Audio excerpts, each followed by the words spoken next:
வணக்கம். இன்றைய சிந்தனை சின்னோண்டு குட்டி கதை. பெரிய சுத்தியல் இருக்குது. சுத்தியலுக்கு என்ன? நல்ல பலம் பொருந்தியது இல்லையா? ஒரு கட்டை, அதுக்கு முன்னால் இரும்பாலான ஒரு பகுதி இருக்கும். அதை நம்ம சுத்தியலுங்கிறோம். அதெல்லாம் ஆணி அடிக்கிறதுக்கு உபயோகமாக இருக்கும். நல்லா ஸ்ட்ராங்காக இருக்கும்.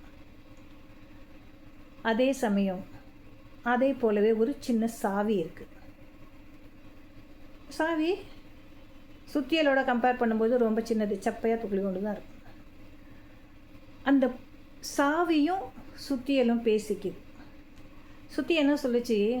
சாவி, பாரு, நான் உன்னை விட ரொம்ப பலசாலியாக இருக்கேன். பலசாலி தான், ஆனால் ஒரு பூட்டை எனக்கு திறக்கவே முடியல. ஆனால் நீ பாரு, என்னில் துளியூன் இருக்கிற. நீ போய் ஒரு பூட்டை ஈஸியாக திறந்துடுறியே, அது எப்படி அப்படின்னு கேட்குது. உடனே சாவி சிரிச்சுக்கிட்டே சொல்லுது, சுத்தியல், நீ வலிமையானவன், பலசாலி, நான் எல்லாத்தையும் ஒத்துக்கிறேன்.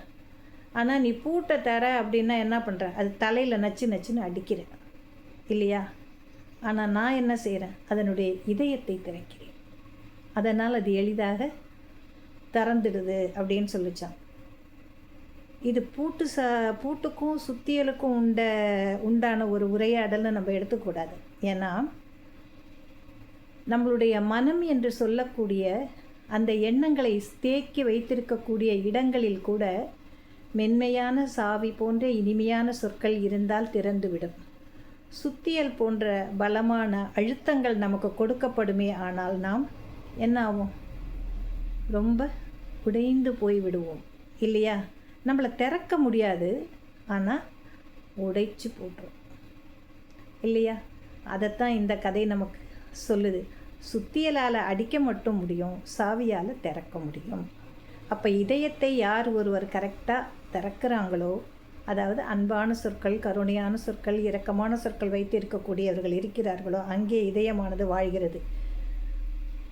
ஆனால் சுத்தியல் போல இருந்தால் இதயமானது சுக்கு நூறாகி போய்விடும். அதனால் எந்த ஒரு பயனுமே கிடையாது. பலம் என்பது வேறு, ஆனால் அந்த பலம் எங்கு உபயோகப்படுத்தப்பட வேண்டுமோ அங்குதான் பயன்படுத்தப்பட வேண்டும். அதே போலத்தான் ஒரு எளிமையான சாவி என்று இல்லாமல் இனிமையான சொற்கள் என்பவை சாவி போன்றவை.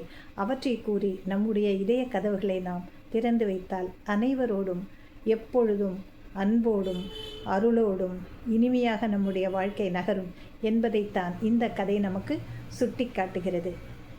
நன்றி. நாளை அடுத்த ஒரு பதிவில் நாம் மீண்டும் சந்திக்கலாம்.